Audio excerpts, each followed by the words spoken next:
Hey everyone, welcome to the 2023 Summer Rewind edition of the Think Energy podcast. While we recharge our batteries during these lazy, hazy days of summer, we're bringing back some blasts from the podcast past. Over the next few months, we'll be reintroducing some of our most popular interviews that garnered a lot of attention and interest. There's been a lot of talk about the future electrification of energy on the path to net zero. The episodes we've selected are very future-focused, with themes around emergency preparedness, electric vehicles, renewable energy, the electricity grid, and our impact on the environment. So, I hope you enjoy the Summer Rewind edition of today's episode. In the meantime, have a happy summer, and we'll be back after Labor Day on September 5th to kick off another exciting episode of the Think Energy podcast.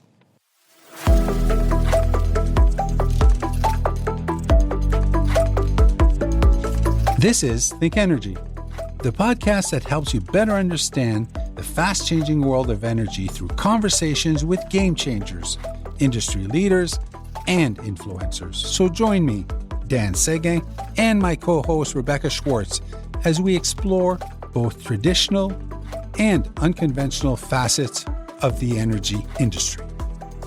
Hey everyone, welcome back. Are zero-emission vehicles the answer to a stronger economy, cleaner air, a healthier environment, and good jobs? The government of Canada certainly thinks so. And they're not the only ones. EV enthusiasts, owners, experts, and advocates have been mobilizing like never before. They're being driven on a renewed commitment and mandate by the Canadian government to make all light-duty vehicle and passenger truck sales fully electric by 2035. A look at the 2022 federal budget shows that considerable money has been earmarked to get more Canadians into the driver's seats of an electric vehicle. According to the government's projections, at least 20% of all new passenger vehicles sold in Canada will be zero emissions by 2026.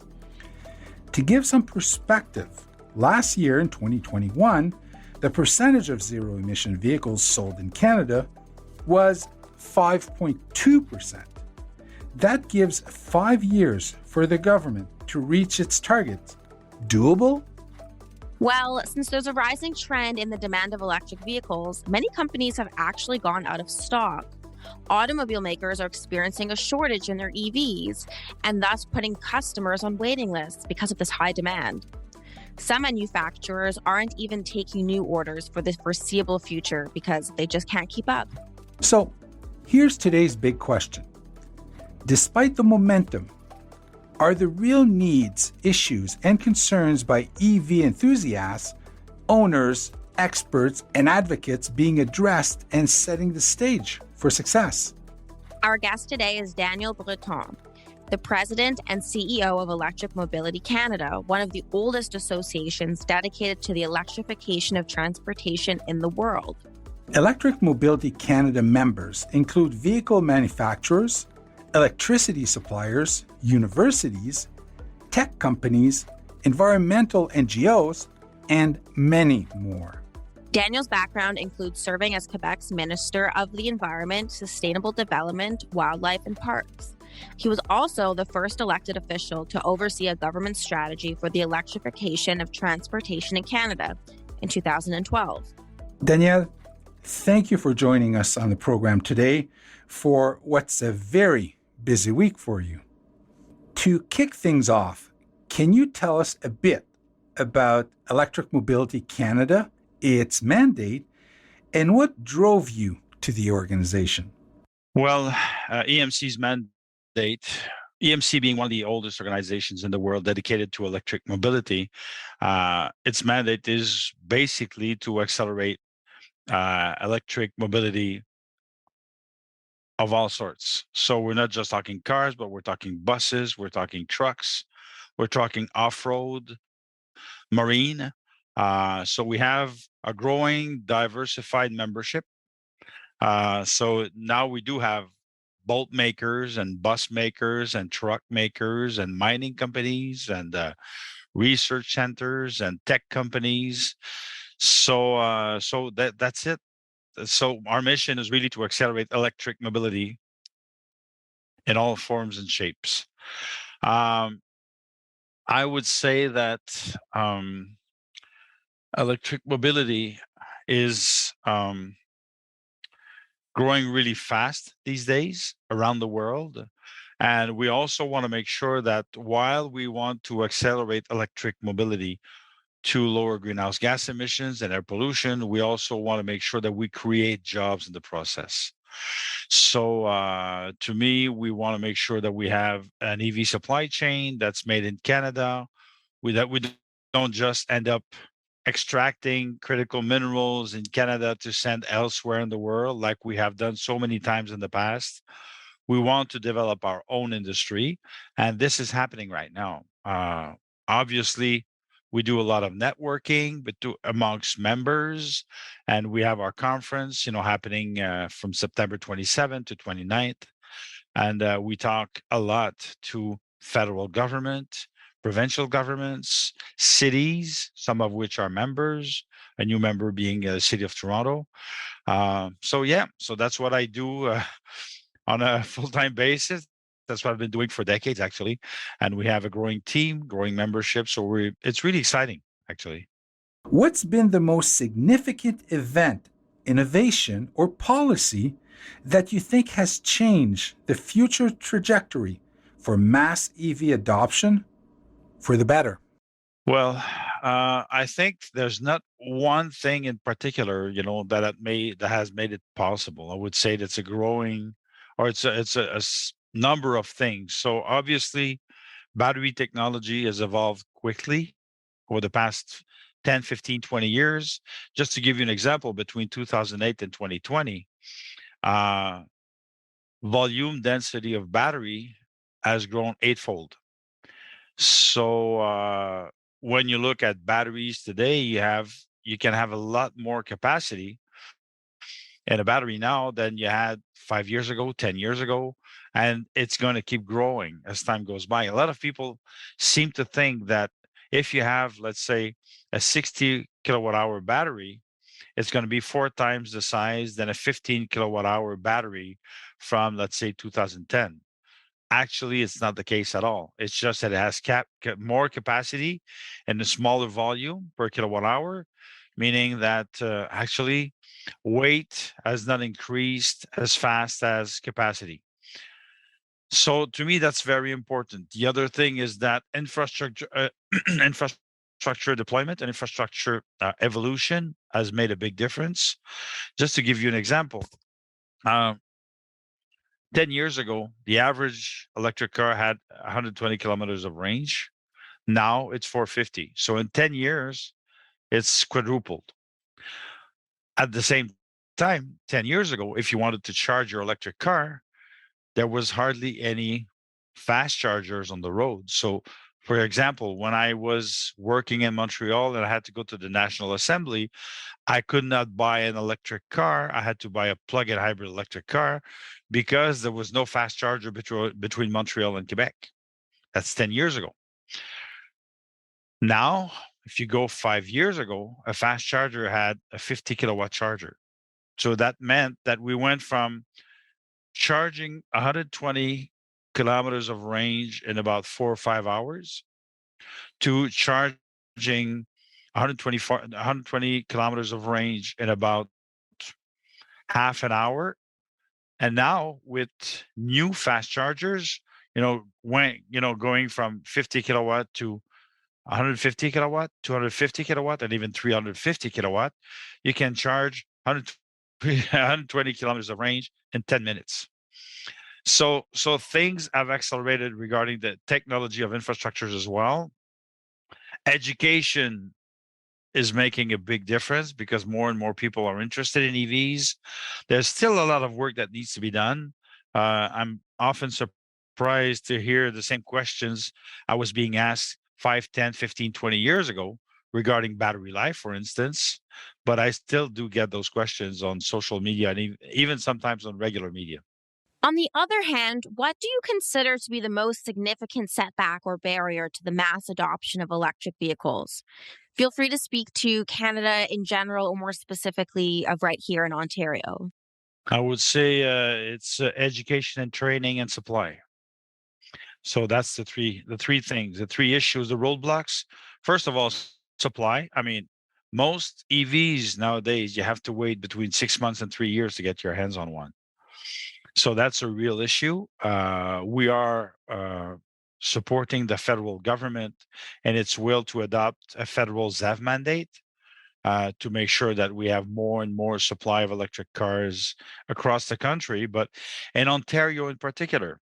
Um, I don't know if you remember this, but 11 years ago, the federal government and the Ontario government announced joint support for the assembly of the Toyota RAV4 EV. So both of them gave $70 million to assemble the Toyota RAV4 electric in Woodstock, Ontario. Because there was no regulation, no mandate in Ontario or in Canada for that matter, but because there was a mandate in California, and you have to keep in mind that back then there was a rebate of up to $8,500 in Ontario. Even with the rebate, 100% of these Toyota RAV4 EVs were sent to the US. So you could live 2 kilometers away from the plant, you could not buy one.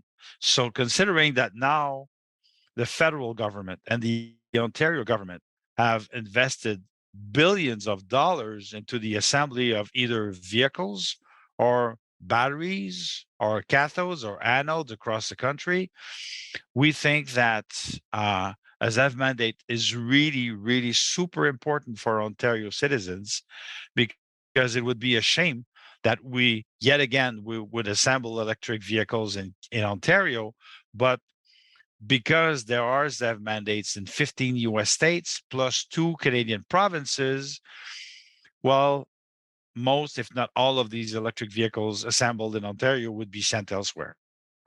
So that's the first thing.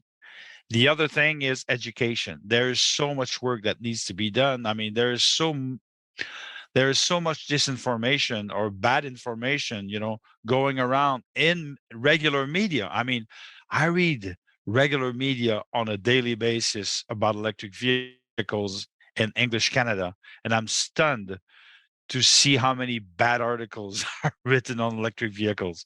It's really bad. I mean, it used to be like that in Quebec, not so much anymore. There's a lot of work that needs to be done, and training for people who work in the auto industry. Um, I did some training last year for a car manufacturer whose name I won't mention, but I was surprised to see how little they knew, not only about the ecosystem, I mean, the chargers, the apps, the networks, but about their own product. I mean, I was teaching engineers at this manufacturer about their car. So to me, it shows how much work there is still to do regarding the EV ecosystem. I often say when we're talking about electric vehicles that when someone drives a gas car and wants to go to an electric car, it's like saying, I've never owned a boat. I'm going to buy a boat. But there are a lot of different regulations when you are on the water because it's a different world. Well, it's a bit the same when you're talking about electric cars because there are new things you need to learn about, in particular, range, the way you use them on a daily basis, winter driving, charging, obviously. So, yeah. So, education and training, I think, is super important. And it's a roadblock right now. Now, Danielle, what is your opinion of the adoption rate so far in Canada? Which provinces or territories, or even companies, are doing the best job at building an EV movement? Well, I would say that provinces, obviously, BC and Quebec are ahead of the curve. You look at the Q1 EV sales number for Canada, while in Canada we were at 7.7% EV sales, according to StatsCan. Um, In BC, they were at 15.5%. So that's twice the national rate. And in Quebec, they were at 12.7%. At the meantime, Ontario was at 5.3%. So that shows that you need to have rebates. I think rebates are important, which you don't have anymore in Ontario, but you have to have mandates as well. Let me give you a perfect example of that. In BC, the rebate is up to $4,000. In PEI and New Brunswick, it's $5,000. But because they have no mandate there, they have no supply. So their EV sales are below 5%. So I think it's very important to have both rebates and mandates. Regarding companies, obviously Tesla is driving the charge. I mean, it's obvious. If you look at if things keep rolling out like we are seeing today, the Tesla Model Y will be the best-selling gas or electric vehicle in the world next year. I mean, this is no small feat. So Tesla's making a huge difference. Tesla is a member of EMC, by the way. But we are seeing that some Korean manufacturers like Kia and Hyundai are coming up with very interesting products. And I'm stunned to say this, but I think that the Japanese are being left in the dust by even the Americans. And this is something I would have never predicted 5 or 10 years ago. We are seeing that there seems to be a lot of resistance on the part of Japanese manufacturers. And to me, being old enough to remember, it looks to me a bit like what I saw in the 80s and the 90s when the Japanese came really strong to the market and they left the American manufacturers behind. So I think the Japanese manufacturers, not all of them, but most of them are going to have to wake up because right now they're really lagging behind. So, we recently had Lauren McDonald on the show, and he talked about how consumers need to shift the way that they think about EVs. He said that EVs are more like a smartphone that you charge every night and less like a traditional gas car that you head to the pumps for.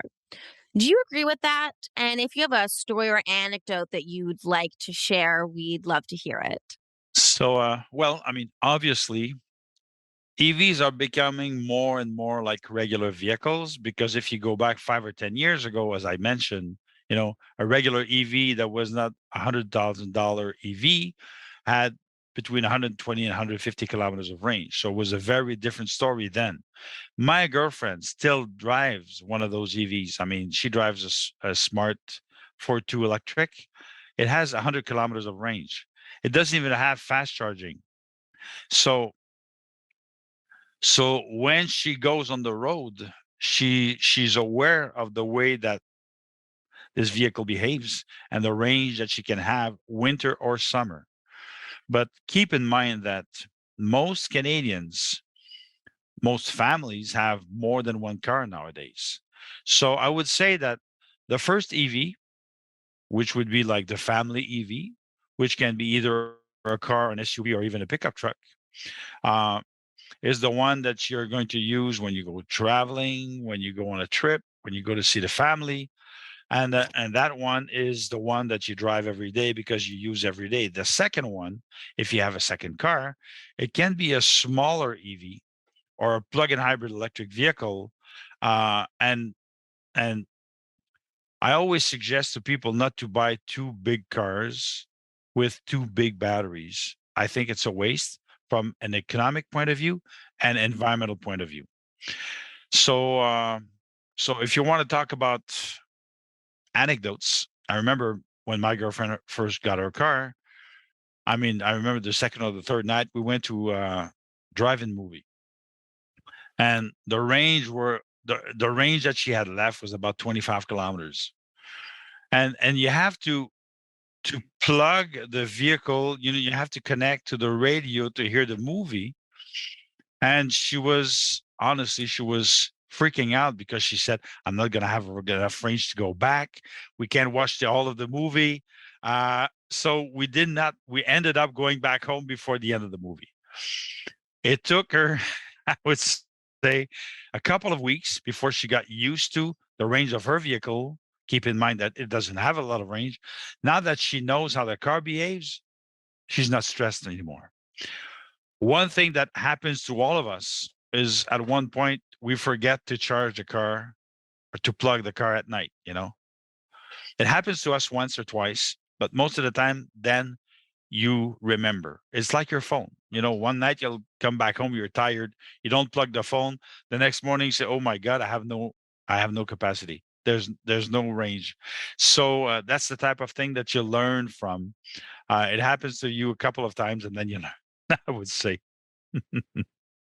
What do you think are the biggest social drivers for the recent uptick in EVs? Is it really the high price of gas, or is it connected to something bigger?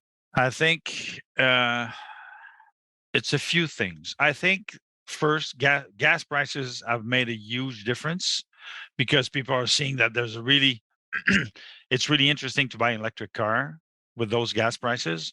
But more than that, the fact that there are more and more choices of different models and shapes of EVs, with the new F-150 Lightning coming to market, the Kia EV6, the Hyundai Ioniq 5, these are really appealing vehicles. So I think that choice and price is making a big difference. Uh, I'm sure you saw that, but a couple of weeks ago, GM announced that they were coming up with their new Equinox EV, starting at $35,000. And I don't know if you know this, but I just saw the price for the base Honda CRV. It's $36,000. So now, if you look at small SUV electric, small SUV gas, without the rebate, the small SUV, the CRV, is even more expensive than the base version of the Equinox EV. So even though people say prices of EV keep going up and up and up, it's not necessarily true. It depends on the model. Yes, some people do want more expensive electric car, but let's be honest here. Many people who buy the base model of any vehicle, gas or electric, it doesn't happen. It just doesn't.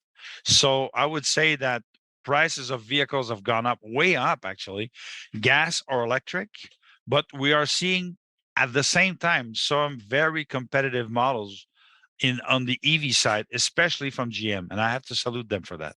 I've got a follow up question here for you. What are some of the overall benefits as a nation when we reach 100% EV passenger sales by 2030 and all other vehicles by 2040? Well, I would say that the first benefit is to lower GHG emissions. It's going to make a hell of a difference because a lot of people say that GHG emissions from transportation represent 24% of Canada's total GHG emissions, but that's only downstream emissions. When you add upstream emissions, it's 30%, meaning that transportation is the number one source of GHG emissions in Canada. So that's GHG emissions. So lowering them by, I would say, 50 to 80%, because you have to keep in mind that you have GHG emissions from electricity production, although it's getting much better. The last coal plant is going to close next year in Alberta. And Nova Scotia intends to go, I think it's 80% renewable by 2030. So as time goes by, electric vehicles become cleaner and cleaner because the grid is becoming cleaner and cleaner. So that's one thing. But the other thing, which is super important and people seem to forget, is that according to Health Canada, they released a report on the impact of air pollution last year. The economic cost of air pollution is estimated at $120 billion, not millions, billions. $120 billion from air pollution, and that's 15,300 premature deaths, which is 8 times the death toll of car accidents. So if we bring more electric vehicles on the road, it's going to lower significantly air pollution, whether it's from light duty vehicles or medium or heavy duty vehicles. So it's going to save billions of dollars to Canadians, help our healthcare system, and save thousands of lives. This is not insignificant. This is very important. And this is something I think that needs to be said.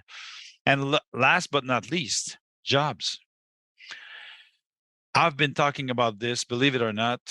I've been coming to the House of Commons because from where I am, I can see the House of Commons right here because I'm in Gatineau this morning. Um, I started to talk about the EV industry about 15 or 16 years ago to the federal government, saying that we need to transition our automotive sector from gas to electric because that's where the industry is going. So there was really not much of any interest for years, but now the federal government has really caught on. I have to salute Minister Champagne for his leadership on this particular issue to make sure to attract EV assembly, battery manufacturing, critical mineral strategy. So we are seeing a real shift. I mean, you have to keep in mind that between 2000 and 2020, uh, uh, light duty vehicle production in Canada has been going down and down and down time and time again. We went from fourth biggest manufacturer in the world to not even be in the top 10 in 2020. Now, because the federal government, the Ontario government, the Quebec government, and other Canadian governments are investing more and more on the EV supply chain in the EV industry, we are seeing a revival of the automotive sector in Ontario. And to me, this is significant. And if we hadn't done this, there would not be an automotive sector by 2030 or 2035. So this is huge. Electric Mobility Canada recently launched a 2030 EV action plan with the goal of highlighting how we get to an EV future by 2030. So, what is this and what was involved in its creation? Well, most members of EMC were involved in the creation of the 2030 V Action Plan. So it meant, manufacturers, it meant infrastructure providers, utilities, research centers. So, I mean, we have a large pool of very qualified, experienced people who are either staff or on our board, on our GR committee, on our MHDV working group, our battery working group, our utilities working group. So all of these minds come together to say, this is what we recommend for the future of Canada regarding e-mobility. So yeah, so it was a broad consultation amongst ourselves to see what kind of policies we could put in place to accelerate EV adoption. And I would say that the result has been significant because we have seen a lot of interest from the federal government, amongst others, uh, regarding our recommendation, whether it was for, I'll give you an example. At the end of July, I was invited by Minister Algabra's cabinet to be at his announcement for their new medium and heavy duty vehicle incentive program, because we basically wrote the program, we sent it to them, we had some exchanges, and they said this does make sense, and we learned from other programs elsewhere in the world or elsewhere in Canada. So I mean, it is significant. We're talking about more than $500 million to accelerate EV adoption regarding medium and heavy duty vehicles. Obviously, the infrastructure deployment program, almost $1 billion, is something that's going to make a big difference to accelerate EV adoption. This was also part of our recommendation in the 2030 EV Action Plan. And but we're not stopping there. To us, the 2030 EV Action Plan was an important, I would say, moment in the EMC's history. But we are coming up with newer, updated, revised recommendations, new documents being published. So this is a work in progress. Okay, great. We're going to discuss the 6 pillars of the plan today, which I think covers a lot of the issues and concerns raised by many Canadians. Let's dig into pillar number 1, light-duty EV consumer adoption. Some of the highlights under this pillar include price parity with gas cars, some clever incentive proposal and removing caps for taxis and ride-sharing companies to move fully electric. Can you talk to some of these and what your ultimate goal with this pillar is? Well, this pillar is to not only encourage EV adoption, but discourage gas guzzler adoption, because we have what we call, the fee-based system that we recommend. I've been talking about this for more than 10 years, because while people are buying more and more EVs at the same time, they're buying more and more light trucks, gas light trucks. And this is an issue because we see that, what most manufacturers offer now is more and more SUVs, pickup trucks, and crossovers. So cars are less and less bought by Canadians because there are less and less manufacturers by OEMs. If you go to a Toyota dealer, there's no Honda Fit anymore. There's no Yaris anymore, but there's more and more of those SUVs. So for us, the fee-based system, I think, is a recommendation that's important, but it's not an easy one to adopt. We have not seen anyone in North America adopt the fee-based system yet. It has shown to be very effective in Europe, but it's an issue in North America and Canada in particular. One thing that I'm really focusing on is the fact that for us it doesn't make sense that car sharing companies, carpooling companies would have a cap of 10 vehicles that can get the federal rebate, because not only do we want to encourage the transition to EVs, but especially in downtown areas, we want to make sure that if people don't need to buy a car and they can use a car sharing service, well, they should be encouraged to do so. And the car sharing services should be encouraged to electrify their fleet. So for us, this cap has to go. This is something I've been discussing with people in the federal government, and we are coming up with more data and information, explaining why we need this. Other than that, we were talking about EV rebate for used vehicles. This is actually in one of the mandate letters, and it has been in the mandate letters for a number of years now at the federal level. The program has still not been put together, so we are anxiously waiting to see what's going to happen with this. And last but not least, I don't know if you know about this, but in California, there's a particular rebate on top of the regular rebate for low-income individuals and families who want to buy an electric car. So we think that this is something important for people who are not as affluent to be able to buy an electric car. So, Daniel, in Pillar 2, you discuss medium, heavy duty, and off road fleet electrification and a number of rebates, tax credits, and offsetting costs for electrical infrastructure. What are some of the key takeaways, and what about the tolls and restrictions for large polluters? Can you speak to that a little bit?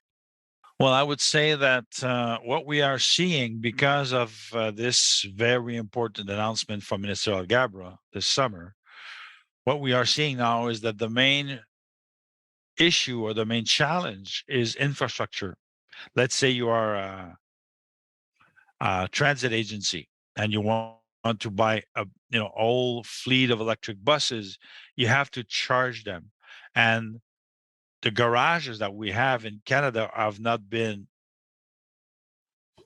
planned this way, so we have to really either adapt them or build new garages. But this is something that can be done. I mean, right now there's less than 1,000 electric buses in Canada, closer to 600. In China, they have more than 600,000 electric buses.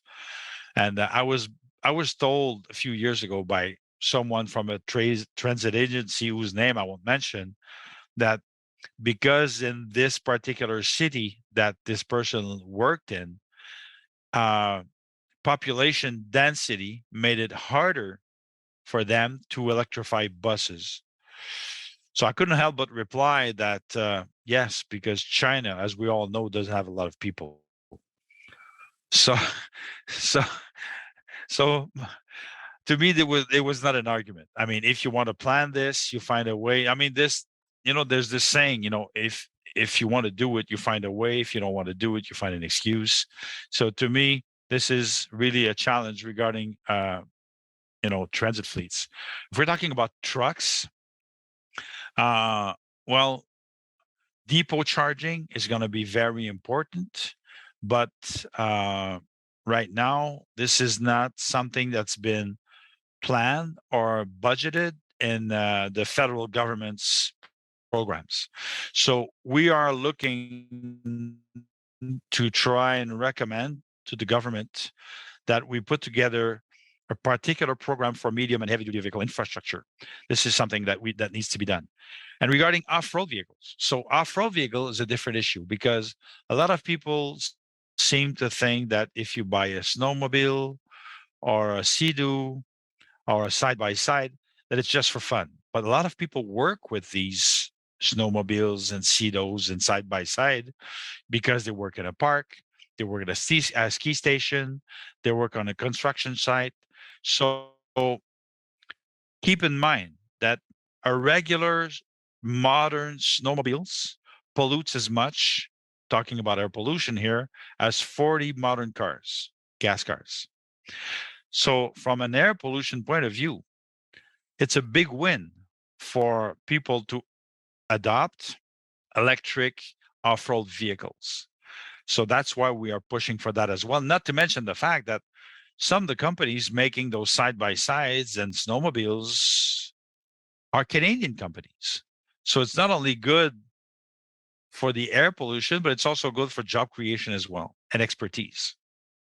I mean, after all, where else than in Canada should we have electric snowmobiles to start with? I mean, it should be starting here. And it is starting here. Okay, at least 1/3 of Canadians live in multi-unit residential buildings today. Under pillar number 3, you go into some details about the National EV Infrastructure Deployment Plan.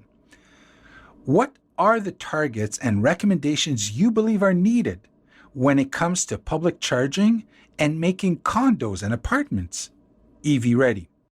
Well, there needs to be some regulation put together either by provinces or cities to accelerate EV adoption in MURBs, multi-unit residential buildings. Actually, I learned just a few days ago that the city of Laval in Quebec has put together an EV-ready regulation. That's just something we are seeing in BC, and this is something we should see across the board, across the country, because it's not just about incentives for people to install EV chargers in condominiums, because some condo owners, their syndicate, they simply don't want that. They don't allow for that to be able to, for people to install them. So we think that there needs to be regulation so that, there should be a right to charge. And this is something very important. We are asking the federal government, but other governments as well, to make sure that at least we have at least 1 million chargers in MURBs by 2030 across the country. We think it's very important because yes, public charging is key, but let's face it, 80 to 90% of charging happens where? At home or at work.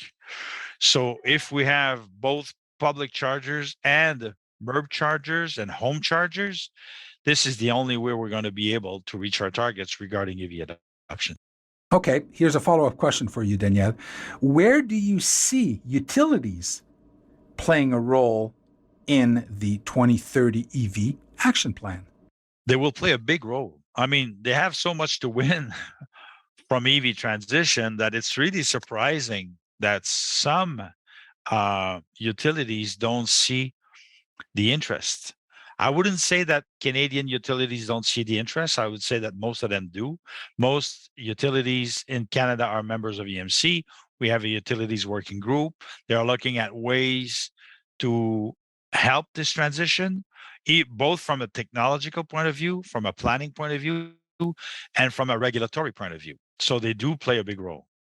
But I was part of a discussion last year with people in the Ontario government, because a lot of people in government were saying, how much is this infrastructure deployment going to cost, people in Ontario and utilities?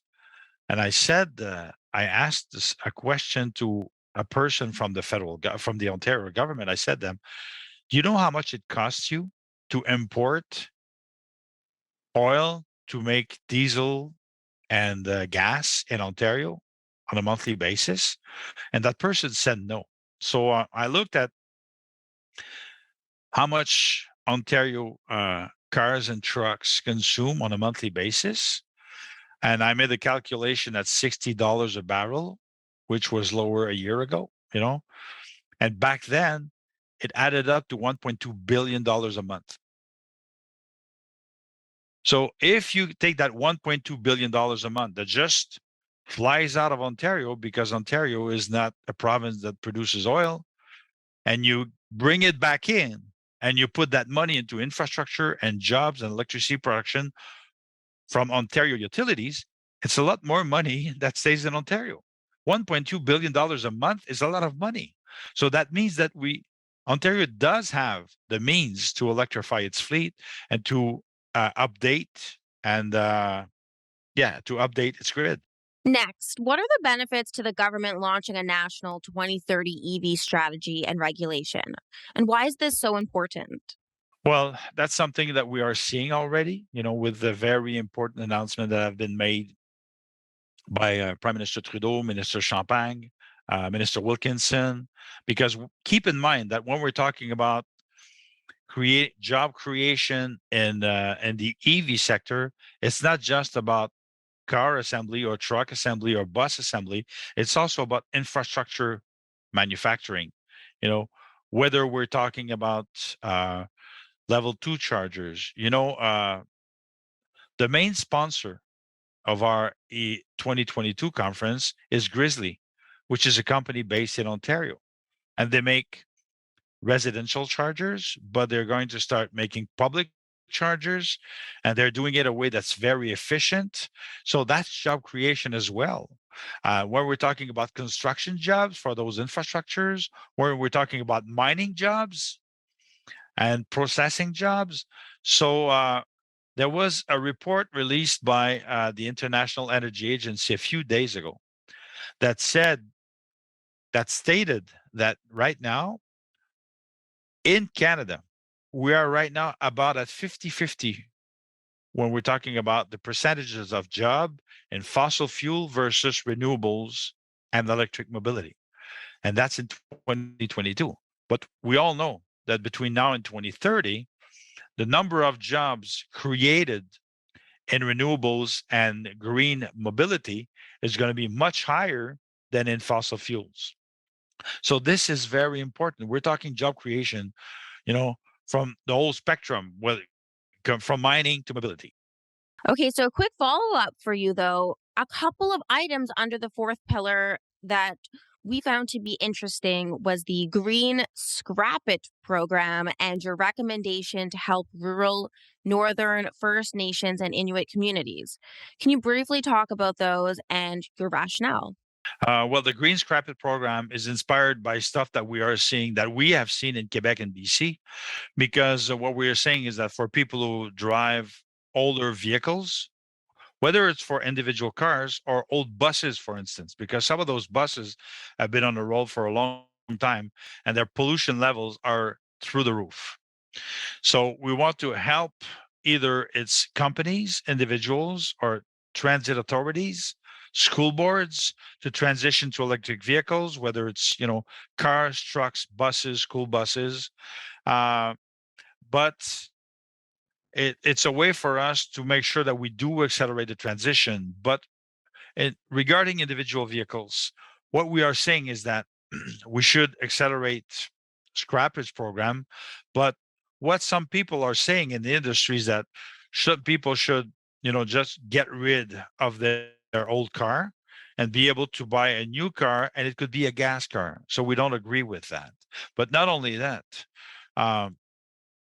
when let's say somebody gets rid of his or her Honda Civic and decides to buy a brand new Honda CRV, well, air pollution is going to be lower, but GHG emissions is going to be higher because it's a bigger car, and GHG emissions are directly linked to fuel consumption. So it's not because you buy a new car that necessarily it's that good for the environment. So that's why we are saying a scrap it program should be linked either to the purchase of an electric vehicle, but it can also be a transit pass. It can be an electric bike. It can be a car sharing service, carpooling service, because yes, electric mobility is a key ingredient in the solution to lower GHG emissions when we're talking about transportation, but it's not the only one. So that's why, because I've been working at this for decades, I know that we have to also encourage, collective transportation, active transportation, car sharing, carpooling, commute work. All of this is part of the solution when we're trying to find not only ways to lower GHG emissions, but to lower traffic congestion as well. Regarding First Nations and remote communities, I live in the country. I don't live in downtown Montreal, because we hear that very often. Oh yeah, electric cars are only good for those who live in the city and try, a commute around the city. Well, actually, when you look at the Quebec data, 75% of EV owners in Quebec live outside of Quebec and Montreal. Why? For a very simple reason, because they have either a garage or a driveway. It's a lot easier to plug your car when you have a garage or a driveway than when you live in a burb. I'm sure you know this as well as I do. But for those who live further down, let's say you live in northern Saskatchewan or northern Ontario, and you say, well, it's going to be really hard for me to be able to have access to an electric car, or to drive the long distances that we need to drive when we live far away. Well, first of all, there seems to be some misconception about the fact that Canada is a big country and therefore we drive a lot. We do a lot of mileage. That's just not true. Okay. The average driving from Canadians on a daily basis to go to work and back, 80% of Canadians drive 60 kilometers or less to go to work and back. So what that means is that, no, it's actually 80 kilometers and back, 80 kilometers to go to work and back. So, but this is very important because most Canadians don't drive that much. I mean, the average driving habits of Canadians from the latest data, which is not new by any means, because the latest data that we found from the federal government was 2009, believe it or not. This is so outdated, I can't believe it. But anyway, we were at 17,000 kilometers approximately. So 17,000 kilometers is not that much driving. I mean, because I travel a lot for my work, I drive more than 50,000 kilometers a year. So having an electric car and driving a lot is no issue. What we need is to make sure that remote communities have access to chargers, fast chargers in particular. When you get out of the 401, the 417, the 15, the Trans-Canadian, when you go more up north, it is an issue for many regions in Canada, especially when you live in the prairies. I've heard some people, look for chargers. They didn't know where they were because no one explained to them where to plug the vehicle. There were only level 2 chargers. So infrastructure is a real issue. For those who really live, outside almost of the grid, when you live in Nunavut or Nunavik or, Yukon or Northwest Territories, there are more and more chargers being deployed. And very often people who live there buy SUVs or pickup trucks. So now that we're seeing more and more SUVs and pickup trucks coming to market, it's becoming less of a challenge, but they do need to get them delivered over there. That's the first thing. The second thing, for those who would be, I would say, more anxious about the fact that when it's minus 30, minus 40, you lose up to 50% in range. Worst comes to worst, you can always buy a plug-in hybrid electric vehicle. Meaning that, you're going to have some range, especially in the summer. In the winter, not so much so. But the truth of the matter is that, I've been driving partial and full EVs for 23 years now. So I know that even at minus 20, I've been going to Saguenay. Actually, we organized an EV day in Saguenay in January at minus 25, minus 30, where 20 of us from Avec, I was with Avec back then, we drove all the way up there, and no one had an issue. You just need to have the infrastructure, and that's an issue right now in Northern Ontario. It is an issue, and we are seeing that in northern provinces who are not BC and Quebec, I would say. When it comes to federal leadership with respect to EVs in your sixth and last pillar, what is the government doing right? And what are your recommendations for improvement? Well, I would say that what the government is doing right for EV adoption at the federal level is that they are helping more and more departments buy EVs.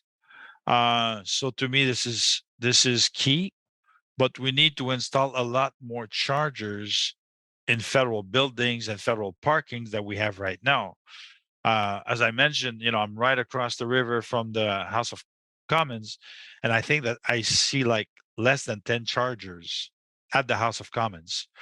To me, this is far from being enough.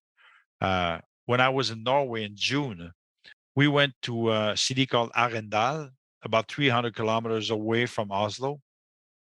And it's a small city, 40,000 people. And there was an underground parking over there that could accommodate about 150 cars. There were 70 chargers. So we have a lot of catching up to do. Let's put it that way. And on that topic, I have to mention this. When I was in government, in my government plan for the government of Quebec 10 years ago, we had a plan to electrify ferries. So when we lost our election, the electrification of ferry fell, in the cracks. When I was in Norway in June, I learned that there's 825 ferries in Norway. 825 ferries in Norway. 400 of those ferries are already electric.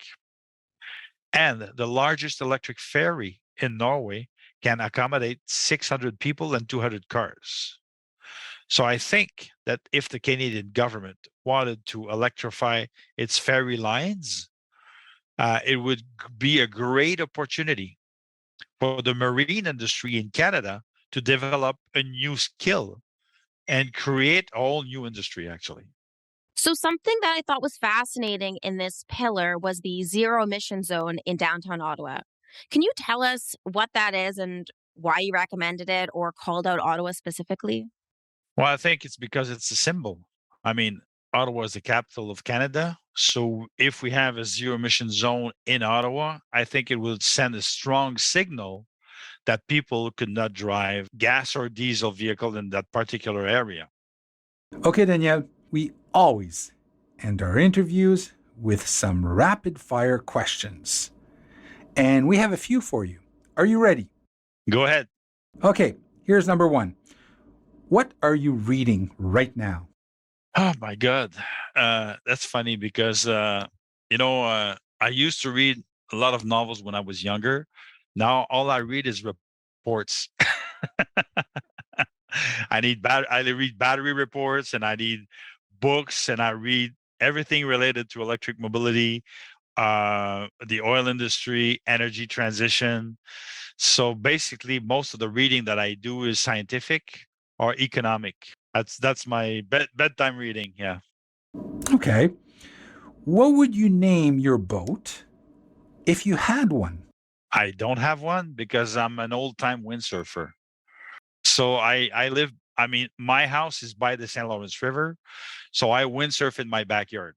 So, and I don't intend to have a boat, but I keep windsurfing even though I turned 60 this year. I want to die windsurfing. I want to windsurf until I die. So, yeah. Moving on to the next one. Who is someone that you admire?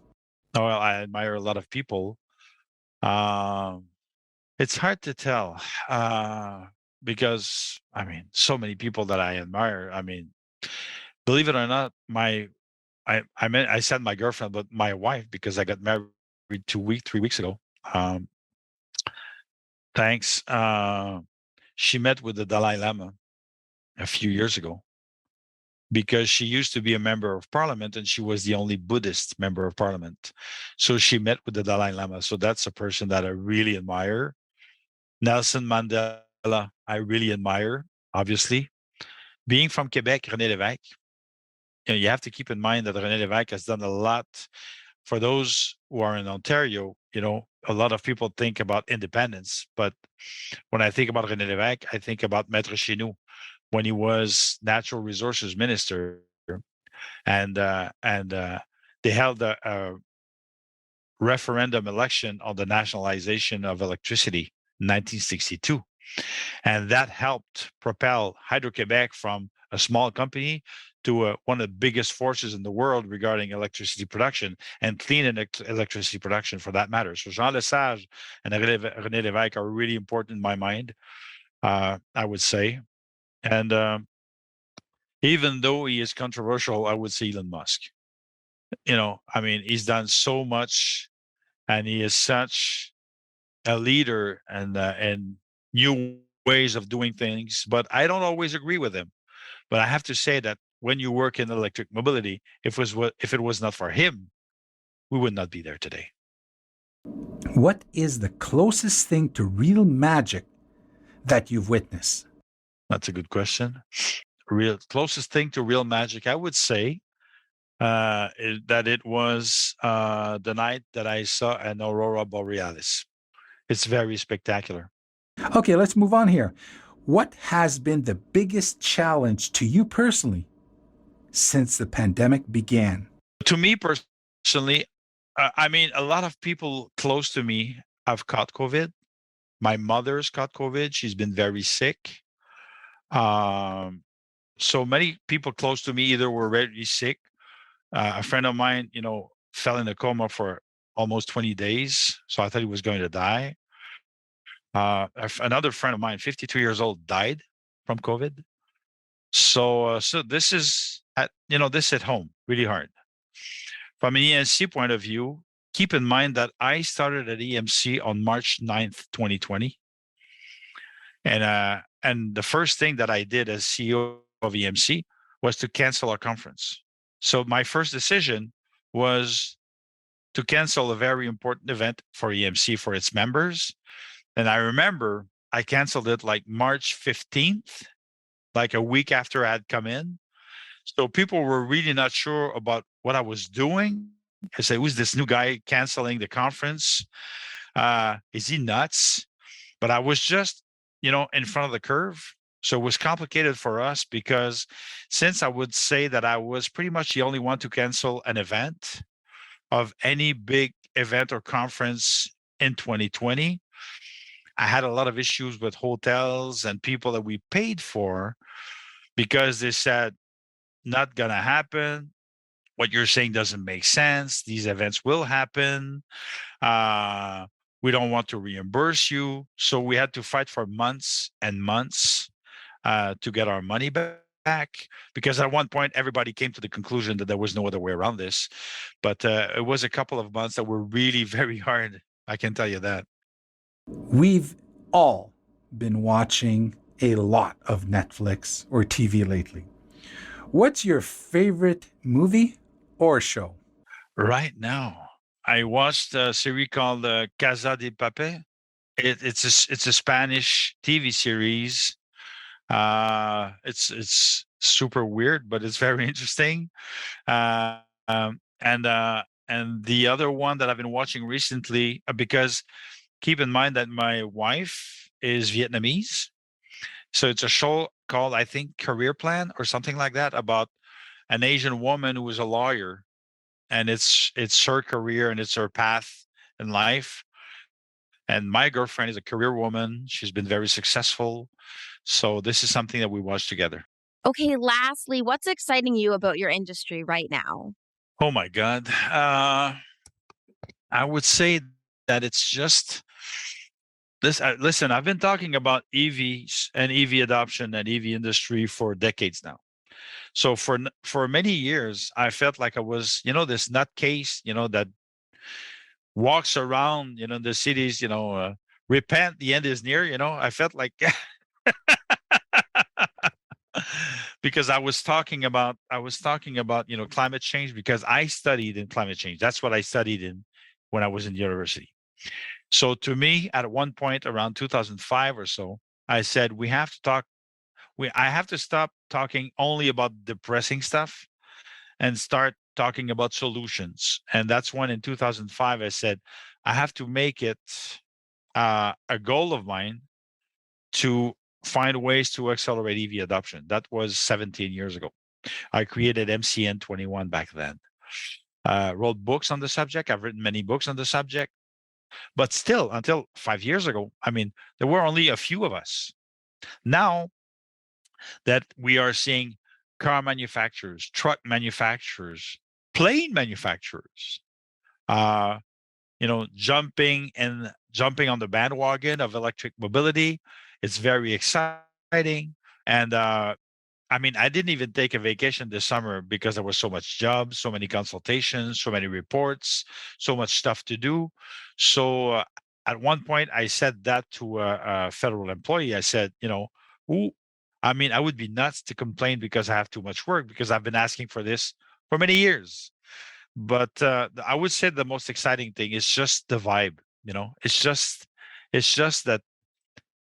I mean, it's a hot topic nowadays. Just 2 years ago, because I'm well known in Quebec. A lot of people know me. I know people. People know me. I'm all over the media. But in the rest of Canada, it was not such a hot topic to talk about electric mobility until maybe a year ago, 2 years ago, the most. But now every week, I'm not the only one, but a lot of people now do interviews about electric mobility, electric cars, and the chargers. And some of those articles, as I mentioned, are really bad. But I mean, we are talking more and more about this. So the whole excitement, about this transition, I think is very encouraging. And I know that all of us will have works for decades to come, because this is only the beginning. All right, Daniel. Well, that's it. We've reached the end of another episode of the Think Energy podcast.